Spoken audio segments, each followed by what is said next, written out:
स्वागत है बच्चों आपका। तो आज के सेशन में आपको मैं मल्टीपल चॉइस क्वेश्चन के टर्म 1 के सी पार्ट को समझाने जा रहा हूं, तो ध्यान से देखिएगा। तो प्रश्न 1 के देखिए, दो पूर्णांकों 26 तथा 91 का एचसीएफ है। A 13, B 182, C 26। HCF of two integers 26 and 91 is A 13, B 182 and C 26। तो एचसीएफ जो है, जब भी आपके मल्टीपल चॉइस में आएगा, सिंपल आप क्या करेंगे, इनके सारब गुणनखंड ढूंढेंगे। आप कॉमन फैक्टर जो होता है वो आपका एचसीएफ होता है। जैसे अब 26 है तो आप 26 के अभाज्य गुणनखंड बनाएंगे। देखो 26 के अभाज्य गुणनखंड क्या होंगे, 2 गुणा 13 यानी कि 13 2 ज़ा 26। कैसे, अगर नहीं आता तो आप देखिए इस तरह से भी कर सकते हैं। 26 के गुणनखंड निकालिए। देखिए इकाई अंक 6 तो 2 से 2 एकम 2, 2 3 6। फिर 13 आपका 13 से जाता है, 13 1 ज़ा 13 यानी कि 13 एकम 13। उसी तरह 91 देखिए, 91 के भी आप वैसे ही गुणनखंड बनाएंगे। तो देखिए 91 के क्या होंगे, देखिए इधर 91 का इकाई अंक 1 है तो ये 2 से तो आपका जाएगा नहीं। अब जोड़े इनको, 9 1 10, ये 3 से भी नहीं जाएगा। फिर 1 किससे जाता है, वो जाता है जब इकाई अंक कब आएगा, जब 7 से आप मल्टीप्लाई करेंगे, क्योंकि 7 3 ज़ा 21 होता है तो वहाँ पर यूनिट डिजिट 1 आता है, इकाई अंक 1 आता है। तो देखिए 7 से 7 एकम 7, 8 9 2 बच गया 21, 7 21। तो देखिए 7 एकम 7, 8 9 2 बच गए 21, 7 21 यानी कि 7 1 ज़ा 7, 2 कैरिंग आ गया 21, 7 3 ज़ा 21। अब 13 का 13 1 ज़ा 13। तो देखिए यहाँ पर आ गया 7 इंटू 13। तो देखिए अब इनमें कॉमन फैक्टर क्या जो दोनों में है वो है, देखिए 13। तो इसका मतलब इसका एचसीएफ क्या होगा, इसका जो एचसीएफ होगा वो कितना होगा, वो होगा 13। जो दोनों में कॉमन है वो आपका 13 होगा। तो आप इसमें आंसर लिखेंगे, जो इसका होगा आंसर नंबर 1, आंसर नंबर 1। साथ में आप लिखेंगे क्या है इसका, देखिए आंसर कौन सा आया, ए आया। क्या आया, ए। और साथ में लिखेंगे आप ए और लिखेंगे 13। प्रश्न 2 देखिए, 17 23 और 29 का एचसीएफ है। A 17, B 23, C 29 and D 1। HCF of 17, 23 and 29 is A 17, B 23, C 29 and D 1। तो देखिए फिर आपसे HCF पूछा तो HCF वैसे निकालेंगे। आप सबसे पहले अभाज्य गुणनखंड निकालेंगे। जैसे 17 है, 17 का अभाज्य गुणनखंड क्या होगा, देखिए होगा 17 1 ज़ा 17 और इसका होता ही नहीं है। उसी तरह 23 है, देखिए 23 के अभाज्य गुणनखंड 23 1 ज़ा 23 यानी कि 23 से कम 23। फिर 29, तो 29 के अभाज्य गुणनखंड वैसे निकालेंगे, 29 से कम 29। तो अब देखिए इन सब का सारब गुणनखंड क्या है, 17 23 29। कोई नहीं कॉमन है तो हमारे पास केवल क्या है, 1। जहाँ पर कोई भी कॉमन नहीं होता वहाँ पर 1 होता है। तो इसलिए इसका जो एचसीएफ होगा वो आएगा हमारे पास कितना, दैट इज इक्वल टू 1। तो इसका जो आंसर होगा वो होगा आपका डी यानी कि 1 होगा। तो आप लिखेंगे आंसर नंबर 2, आंसर नंबर 2। इसका जो ऑप्शन आया डी भी लिखेंगे और साथ में जो इसका आंसर है वो भी लिखेंगे 1। ठीक है। अब प्रश्न 3 देखिए, दो पूर्णांकों 336 तथा 54 का एलसीएम है। A 215, B 225, C 3024। LCM of two integers 336 and 54 is A 215, B 225 and C 3024। अब जब एलसीएम निकालना है 1 मार्क्स के लिए, तो 1 मार्क्स के लिए सिंपल आप जैसे एलसीएम निकालते हैं वैसे निकालेंगे। देखिए 336 एंड 54 जैसे आप एलसीएम निकालते हैं उसी तरह निकालेंगे। देखिए यूनिट डिजिट 6 है तो 2 से जाएगा, 4 है तो 2 से जाएगा। देखो 2 1 ज़ा 2, 1 कैरिंग 13, 2 6 ज़ा 12, 1 कैरिंग 16, 2 8 ज़ा 16। देखिए 2 एकम 2, 1 बच गया 13, 2 6 12, 1 बच गया 16, 2 8 16। तो देखिए 2 2 ज़ा 4, 1 कैरिंग 14, 2 7 ज़ा 14, 2 2 4, 2 7 14। फिर देखिए इसका देखिए यूनिट डिजिट 8 है तो ये 2 से चलेगा। 2 से देखिए 1 तो आएगा नहीं इसलिए 16, 2 8 ज़ा 16 पूरा, 2 4 ज़ा 8 यानी कि 2 8 16, 2 चौके 8। ये आपका जाएगा नहीं क्योंकि 7 इसका यूनिट डिजिट है, ये 27 का 27 रहेगा। फिर आगे देखिए, फिर यूनिट डिजिट इसका 4 है तो फिर 2 से चलेगा, 2 चौके 8, 2 दूने 4, फिर 27 का 27। फिर देखिए फिर इसका यूनिट डिजिट 2 है, फिर 2 से चलेगा, 2 दूने 4, 2 एकम 2 यानी 2 2 ज़ा 4, 2 1 ज़ा 2। ये आगे जाएगा नहीं वैसे का वैसा। अब ध्यान से देखिए यहाँ पर इसका यूनिट डिजिट 1, इसका 7, कोई नहीं 2 से जाएगा इसलिए इन दोनों को जोड़ो, 2 जमा 1 3, 3 देखो 3 से जाता तो अब देखिए 3 से 3 7 जा 21, यानी कि 3 7 21। यहाँ भी देखिए 3 9 जा 27, 3 9 जा 27, यानी कि 3 9 27। फिर देखिए दोबारा 3 से, क्योंकि 9 3 से जाता है, 3 से देखिए 7 तो जाएगा नहीं, 7 का 7, 3 3 जा 9।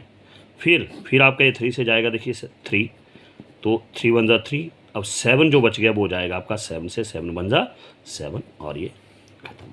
अब जो आप निकालेंगे एलसीएम, अब एलसीएम क्या होगा आपका, इन सब का मल्टीप्लाई। 2 देखो कितने टाइम आ गया, 1 2 3 4, 4 टाइम 2 है, 1 2 3 4। देखिए 2 4 टाइम 1 2 3 4 बारी, 3 1 2 3 बारी 3 है, 1 2 3 और रह गए 7 और गुणा 7। तो देखिए अब इनको मल्टीप्लाई करेंगे, गुणा 2 दूने 4 दूने 8 दूने 16, एक आ गया 16, 2 2 जा 4 4 2 जा 8 8 2 जा 16। फिर देखो 3 3 जा 9 9 3 जा 27, यानी कि 3 3 होती हैं 27, एक आ गया 27। अब इनको पहले मल्टीप्लाई करेंगे, क्योंकि मल्टीप्लाई का साइन है बीच में। 7 से तक 42 कैरिंग 4, 7 बन जा 7, 7 + 4 11, 7 छिके 42, असल 4 7 एकम 7 4 11। अब 2 देखिए 2 छिके 12 कैरिंग 1, 2 कम 2 1 3। देखिए 2 छिके 2 6 जा 12 कैरिंग 1, 2 1 जा 2 2 + 1 3। अब इनको ऐड करिए, 2 2 1 3 3 1 4, यह 432 432। अब बच गया हमारे पास क्या, 7। अब 7 से मल्टीप्लाई करेंगे, देखो 7 2 जा 14 कैरिंग 1, 7 6 जा 21 21 + 1 हो गया 22 कैरिंग 2, 7 4 जा 28 28 + 2 30, यानी कि 7 दूने 14, असल 1 7 3 1 1 वाई, असल 2 7 28 2 30, 3024 आ गया। कितना आ गया, 3024, यानी कि 3024। तो आपका जो ऑप्शन होगा वो होगा, देखिए सी। क्या होगा, सी। तो आप लिख सकते हैं आंसर नंबर 3, आंसर नंबर 3, और आपका ऑप्शन हुआ सी, और लिखेंगे आप साथ में 3024, यानी कि 3024। प्रश्न 4 देखिए, बहुपद पी एक्स बराबर है 6x² - 7x - 3 के शून्यकों की संख्या है A 0 B 2 C -1। In polynomial P X = 6x² - 7x - 3 the number of zeros is A 0 B 2 C -1। तो मैंने पहले कहा आपको, बहुपद अगर द्विघात में है तो उसके शून्यकों की संख्या होगी 2। द्वि मतलब 2, जितनी सबसे बड़ी घात होगी उसमें 2 शून्यक होंगे। कितने होंगे, 2। इसका आंसर होगा बी, यानी कि number of zeros in quadratic polynomial highest power, यानी कि अगर 2 है तो क्या होगा, इसके 2 होंगे शून्यकों की संख्या। इसका जो आंसर होगा, आंसर नंबर 4, आंसर नंबर 4, इसका जो ऑप्शन होगा वो होगा बी, क्योंकि हमारे पास सबसे बड़ी बहुपद की घात 2 है, तो शून्यकों की संख्या भी कितनी होंगी, 2 होगी। ओके, प्रश्न 5 देखिए कि द्विघात बहुपद x² - 2x - 8 के शून्यकों का योग है a 2 b -2 c -8। In quadratic polynomial x² - 2x - 8 sum of zeros is a 2 b -2 and c -8। तो देखिए जब भी आपके पास सम ऑफ जीरोज या प्रोडक्ट ऑफ जीरोज पूछा गया तो उसके लिए फॉर्मूला देखिए यहाँ पर है, मैंने आपको पहले भी बताया है, पहले वाली वीडियोज में भी। शून्यकों का योग यानी कि सम ऑफ जीरोज वो होता है -b/a। उसके बाद एक चीज़ और भी है, वो आपसे नहीं पूछी है लेकिन फिर भी मैं फॉर्मूला बता रहा हूँ कि शून्यकों का योग गुणनफल यानी कि product of zeros that is equal to c/a, ये इसका फॉर्मूला है। तो जो हमारे पास द्विघात बहुपद दिया होता है x² - 2x - 8, तो x² - 2x - 8 इसकी तुलना करेंगे हम जनरल द्विघात समीकरण, सामान्य द्विघात समीकरण, वो होता है ax² + bx + c। तो अब देखिए यहाँ पर x² का गुणांक यहाँ पर कुछ नहीं, तो वहाँ पर क्या होता है 1। x² का गुणांक यहाँ पर a है, तो a होगा हमारे पास 1। b कितना हुआ, देखिए x से पहले -2, x से पहले b, यानी कि b कितना हुआ हमारे पास, b हो गया -2, चिन्ह का ध्यान रखना -2।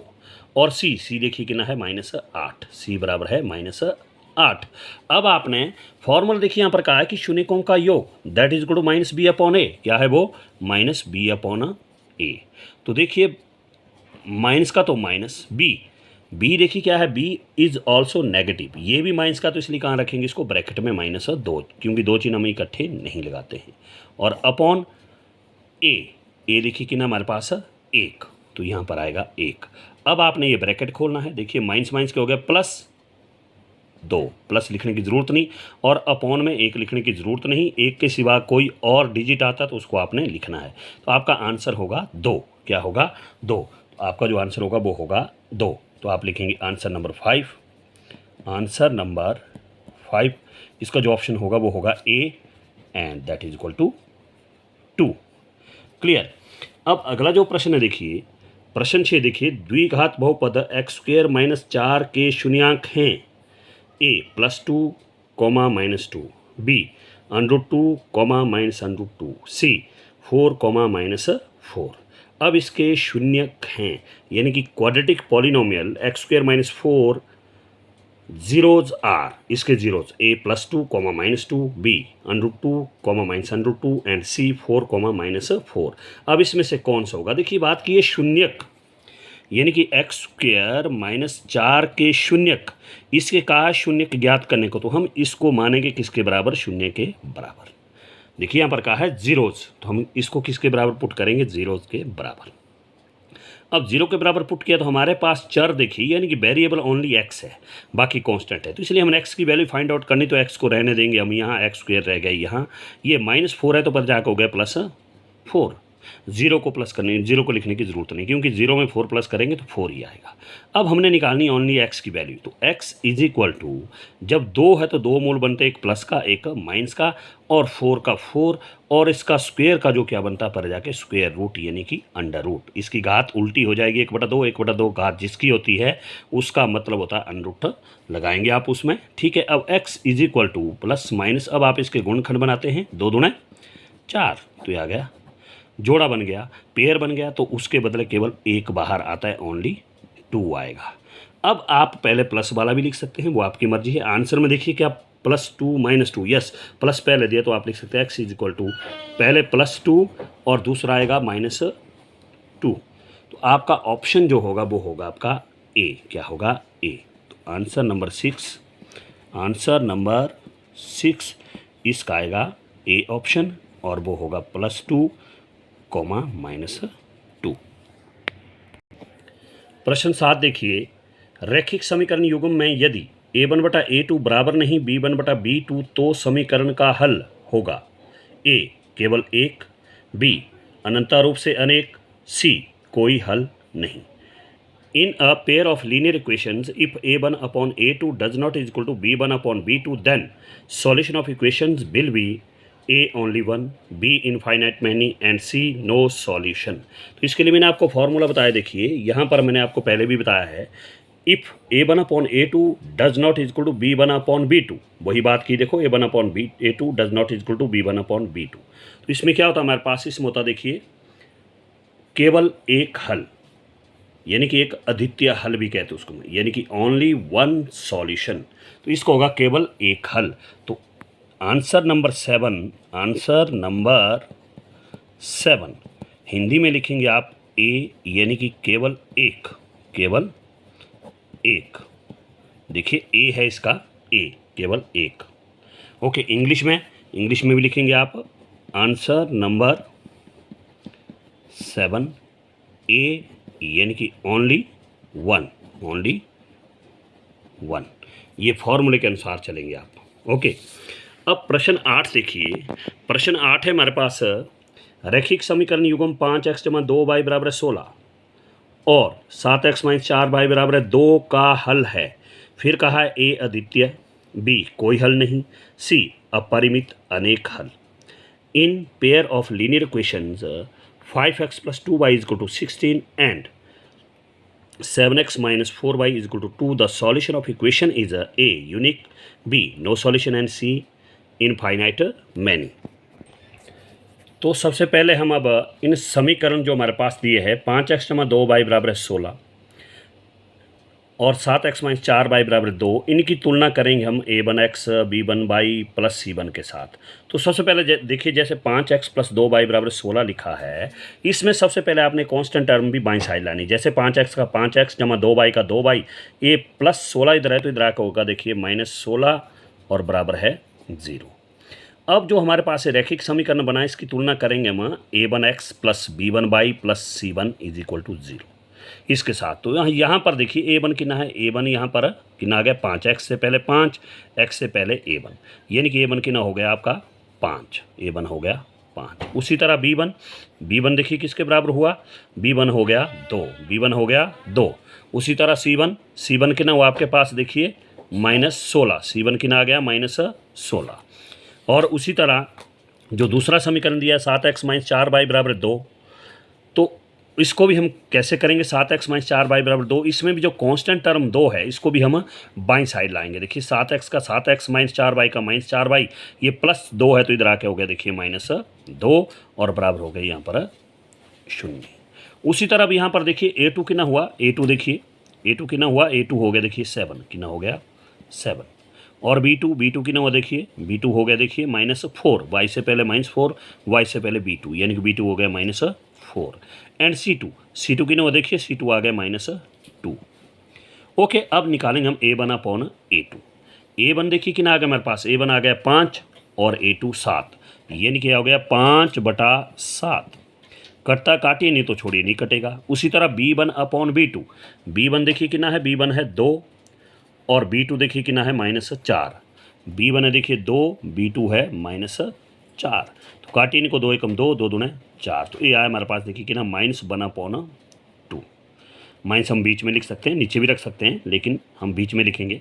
C1/C2, C1 देखिए कितना है, C1 है देखिए -16, C1 है -16 अपॉन C2 कितना -2, तो देखिए माइनस से माइनस कट गया, 2 एकम 2, 2 अठे 16, ये नहीं कि आ गया हमारे पास 8/1। अब आप देखिए यहाँ पर A1/A2 कितना है 5/7 और B1/B2 कितना है -1/2। क्या ये दोनों आपस में बराबर है? नहीं है बराबर। जब ये पहले दोनों ही बराबर नहीं होते तो उसके लिए देखिए A1/A2 बराबर नहीं B1/B2।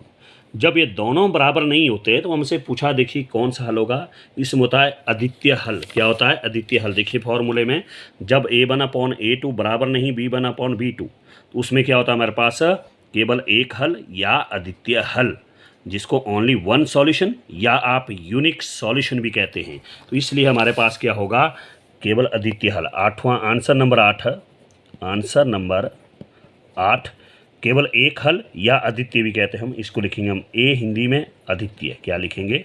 अद्वितीय। ठीक है। उसी तरह इंग्लिश में लिखना तो इंग्लिश में भी होगा आपका आंसर नंबर 8, वो होगा आपका ए यूनिक। क्या होगा?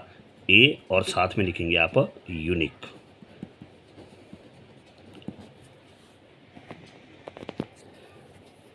क्वेश्चन 9 देखिए, समीकरण 6x = 3y = 10 = 0 व 2x - y = 9 = 0 द्वारा निरूपित रेखाएं हैं।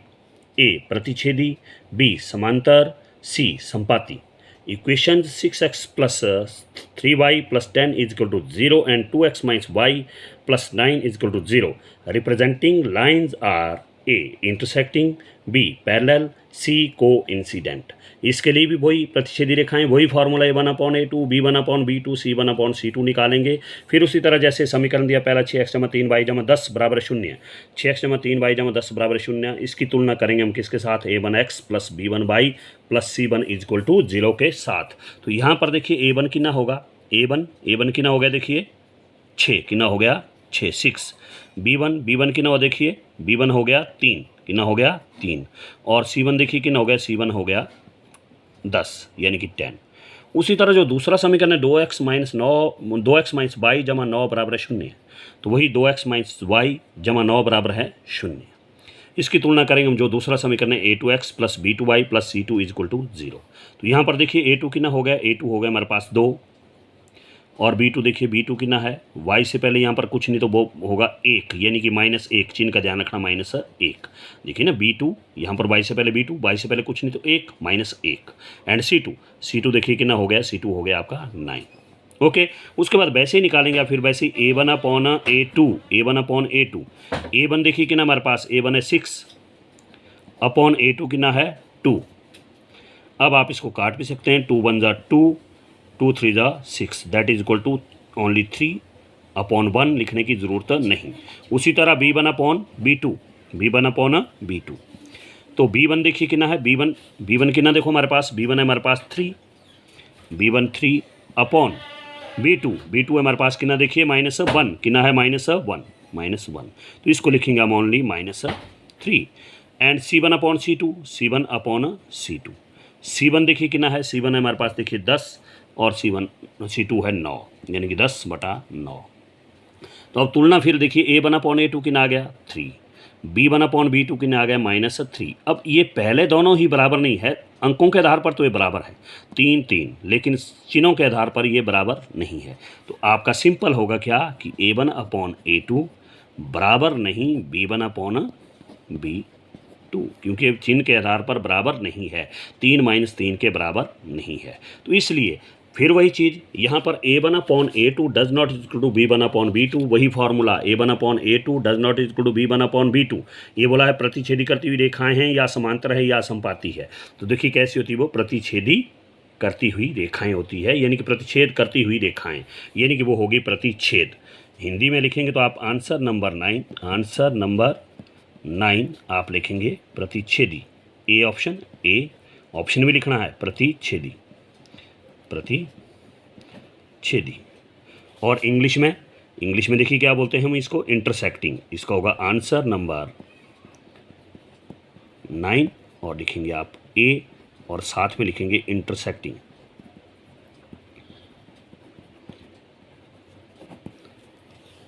ओके, प्रश्न 10 देखिए, द्विघात समीकरण x² + 4x = 1 = 0 का विविक्त कर है A 12, B -12, C 16।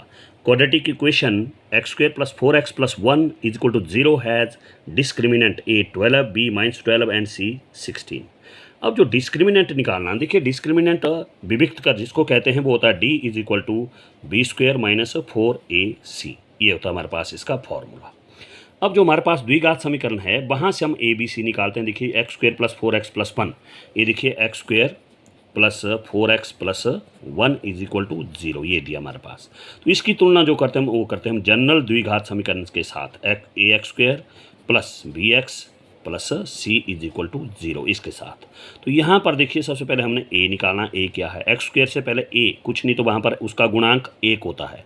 x² का कोएफिशिएंट यहाँ पर 1 है, यहाँ पर इसका कोएफिशिएंट a है, तो इसलिए a कितना हो गया, देखिए a हो गया हमारे पास 1, कितना हो गया 1। उसी तरह b देखिए कितना है, x से पहले 4, x से पहले b, तो b हो गया 4, b हो गया कितना, b हो गया हमारे पास 4 एंड c कितना हो गया, देखिए c हो गया 1, c = 1। अब हमने निकालना है D = B² - 4AC।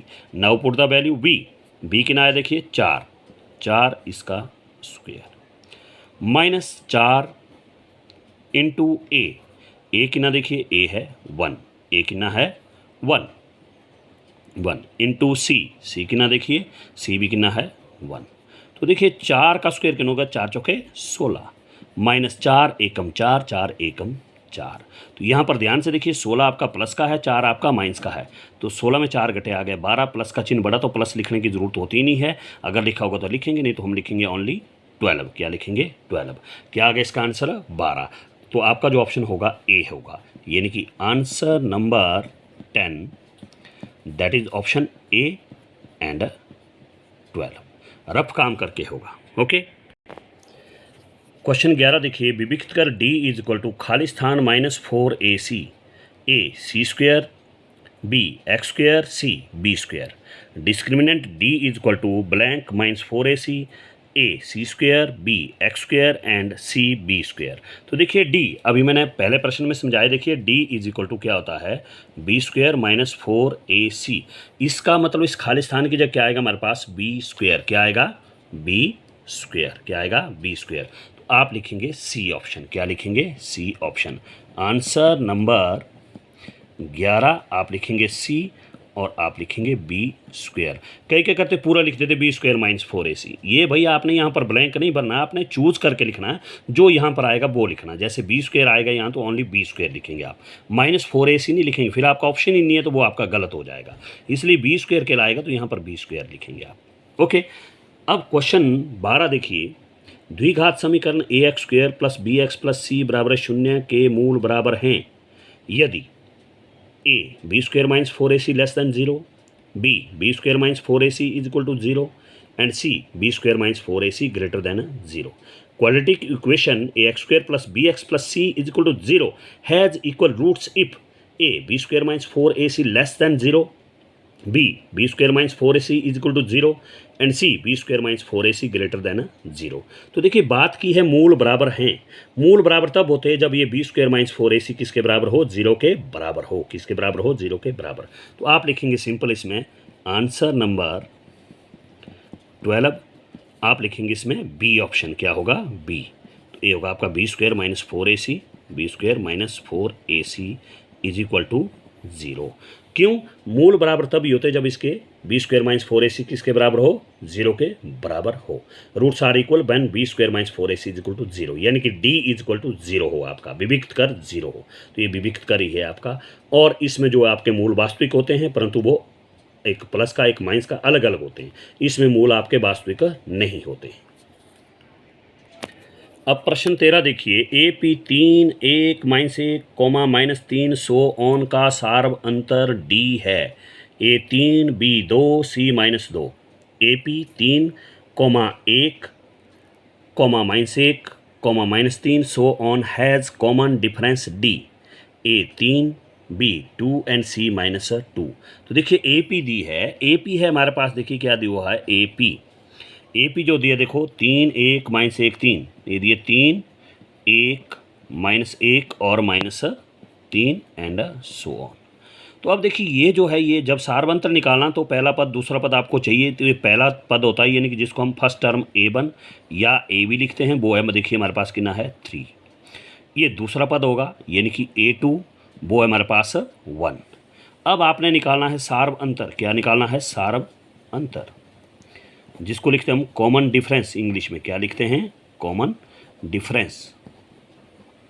Common difference यानी कि D = वो होता है A2 - A1 या A3 - A2, A4 - A3, यानी कि अगले पद से पिछला पद घटता, वो आपका सार्व अंतर होता है। तो देखिए दूसरा पद कितना है, A2 कितना हमारे पास 1 माइनस A1 कितना देखिए 3।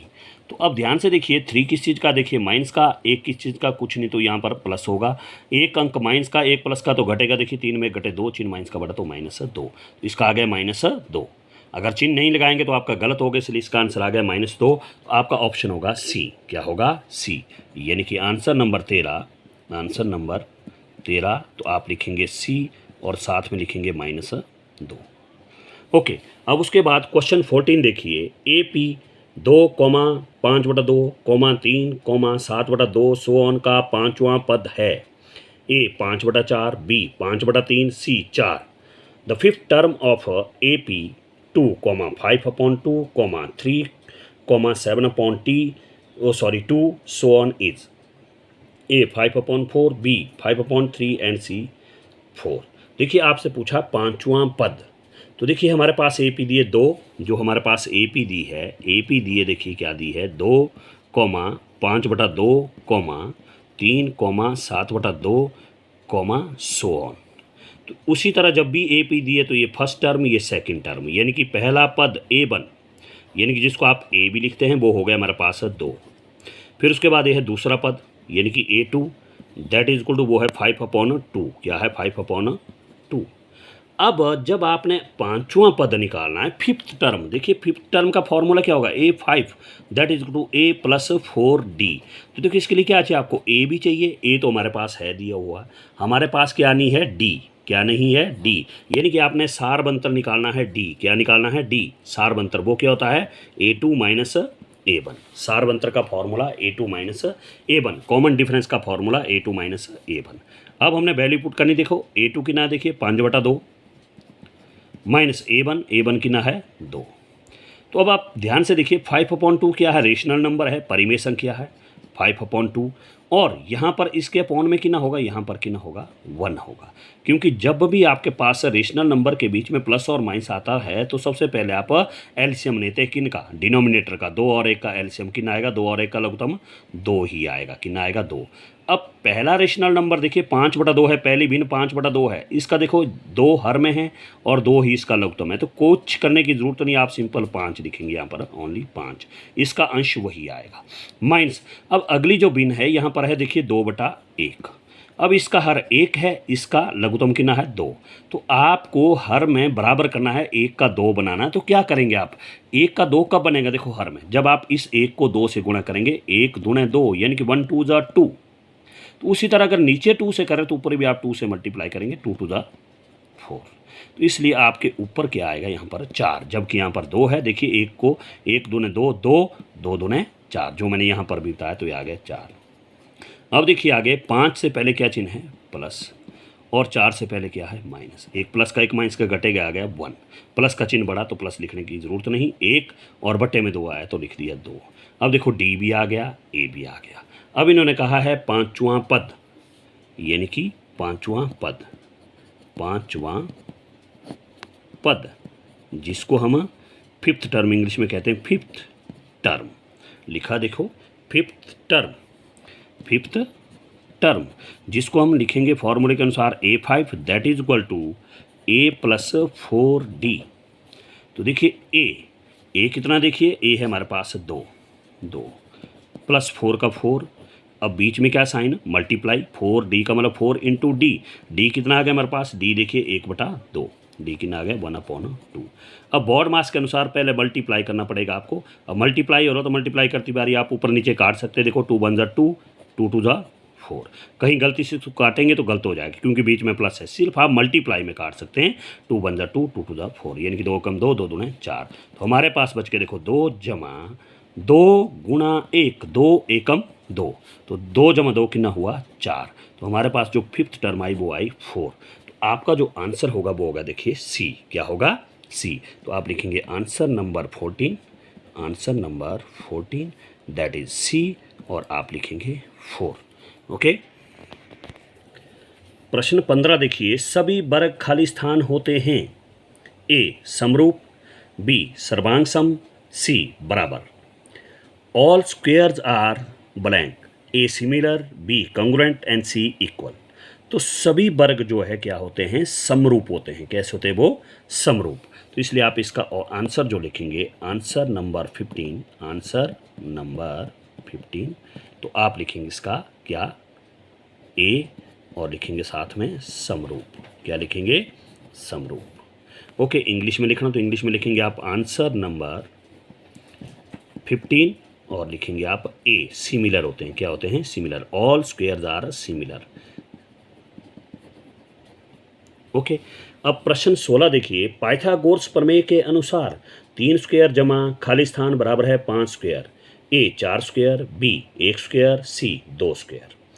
According to Pythagoras theorem 3 square plus so on is equal to 5 square. A 4 square, B 1 square and C 2 square. तो इस तरह के क्वेश्चन मैंने देखो और वीडियो में भी बताया। देखिए 3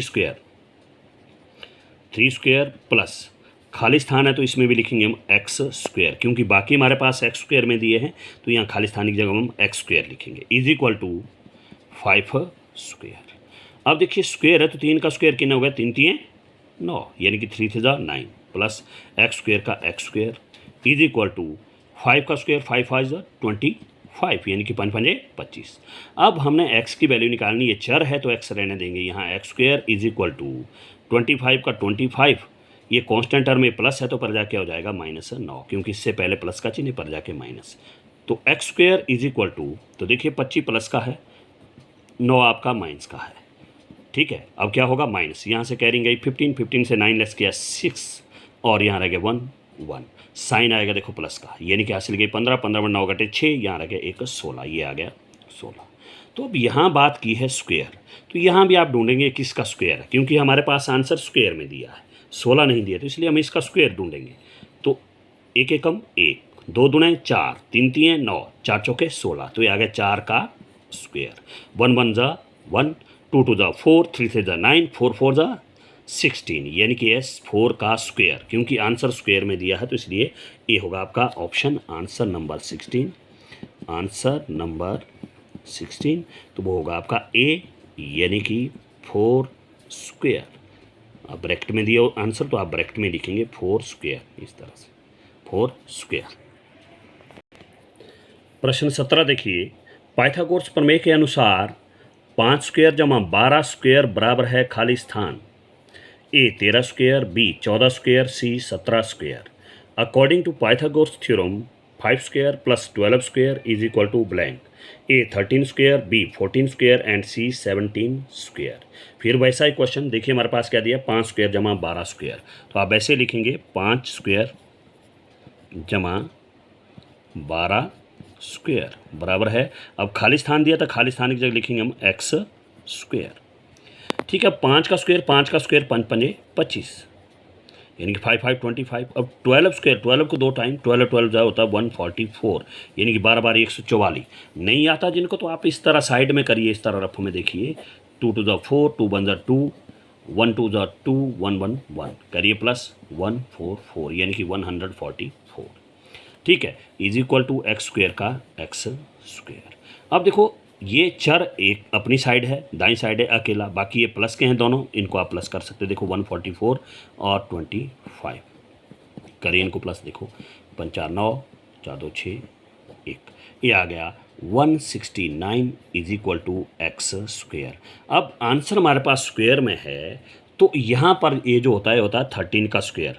नहीं, जिनको नहीं लगता पता कि 13 का होता है, आप मल्टीप्लाई करिए, देखो स्क्वायर की बात करिए कि 2 टाइम स्क्वायर करो उसको। देखिए जैसे आप 13 13 करेंगे, देखो 3 3 9 3 1 जा 3 यानी कि 3 3 और 3 एकम 3, फिर 1 3 जा 3 1 1 जा 1।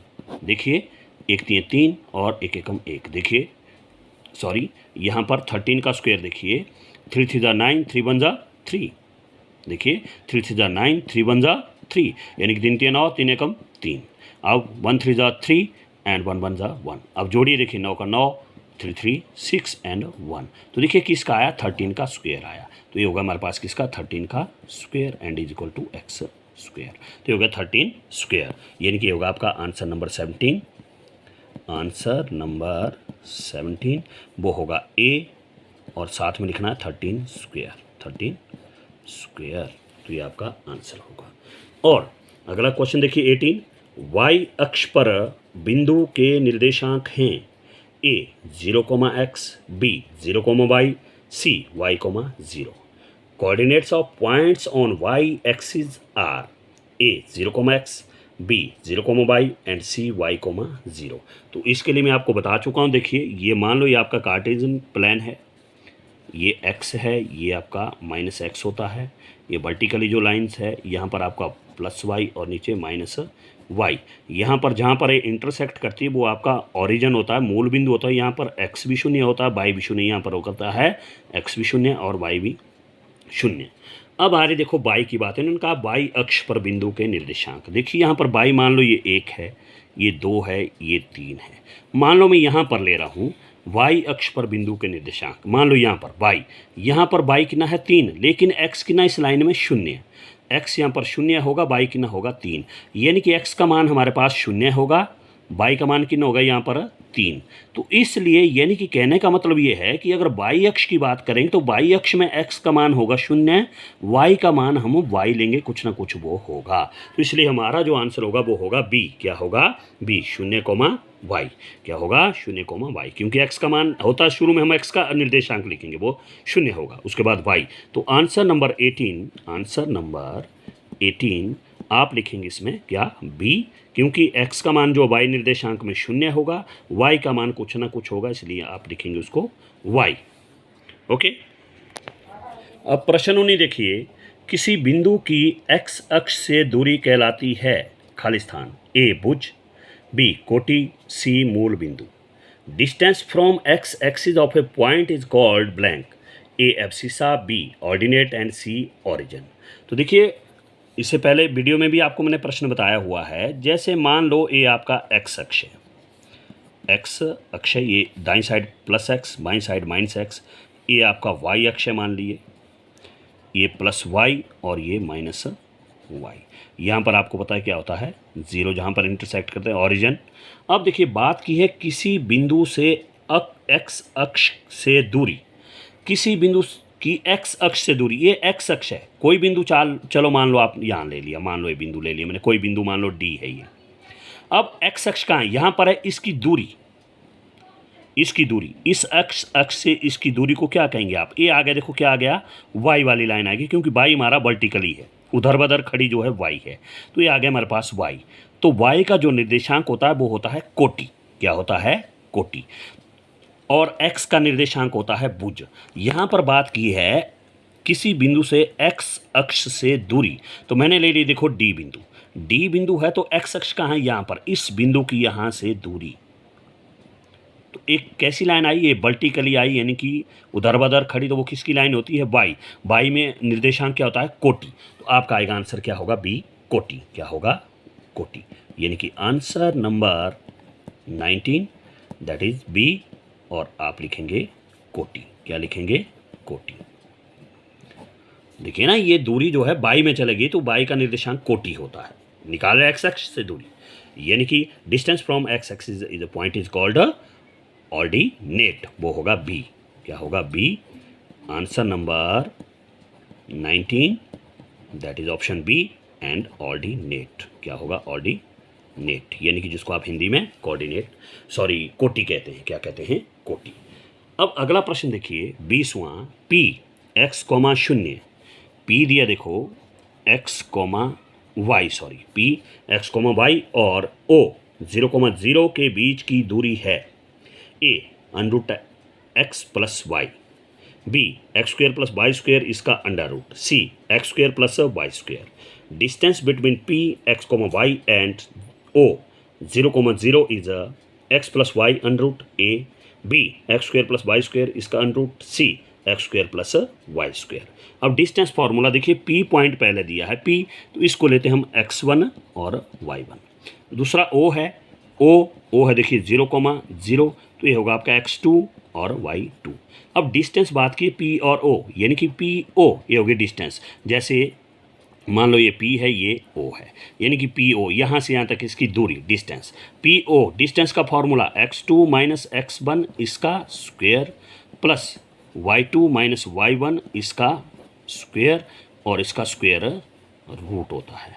तो अब देखिए x2 की ना देखो 0, x2 की ना है 0, माइनस x1 की ना देखिए x1 की ना है x और इसका स्क्वायर, प्लस y2 की ना देखो 0, माइनस y1 की ना है y और इसका स्क्वायर और इसका स्क्वायर रूट। तो 0 को किसी के साथ जोड़ो या घटाओ वही आएगा, सिंपल -x आएगा, -x इसका स्क्वायर, प्लस यहाँ भी 0 को किसी के साथ जोड़ो या घटाओ वही आएगा, -y है तो -y इसका स्क्वायर और इसका स्क्वायर रूट। 9 माइनस का स्क्वायर करेंगे माइनस प्लस, फिर x का स्क्वायर x स्क्वायर, प्लस फिर माइनस का स्क्वायर माइनस प्लस y का स्क्वायर y स्क्वायर और इसका स्क्वायर रूट अंडर रूट। अब बनाते थे हम पेयर यहाँ पर किसी के नहीं बनेंगे क्योंकि यहाँ प्लस का साइन है बीच में। अगर एक्स स्क्वायर अकेला होता तो हम इसका एक्स कॉमन निकालते, लेकिन बीच में प्लस और माइनस है तो ये चर अलग है, ये अलग, इसको हम हल नहीं कर सकते हैं। तो आपका आंसर आएगा x² प्लस y² और इसका स्क्वायर रूट। तो वो होगा देखिए बी ऑप्शन। क्या होगा? बी। तो आप लिखेंगे आंसर नंबर 20 और लिखेंगे आप x² प्लस y² और इसका स्क्वायर रूट, यानी कि आप लिखेंगे साथ में ऑप्शन बी। क्या लिखेंगे? बी ऑप्शन ज़रूर लिखना है। तो इस तरह से आप वीडियोज़ को बार बार देखिए, ध्यान से देखिए, और इसी तरह के क्वेश्चन आपको एग्ज़ाम में आएंगे। ABC सीरीज़ में ए को कुछ और आएगा, बी को कुछ और, सी को कुछ और। तो ध्यान से देखिए। Okay, thank you.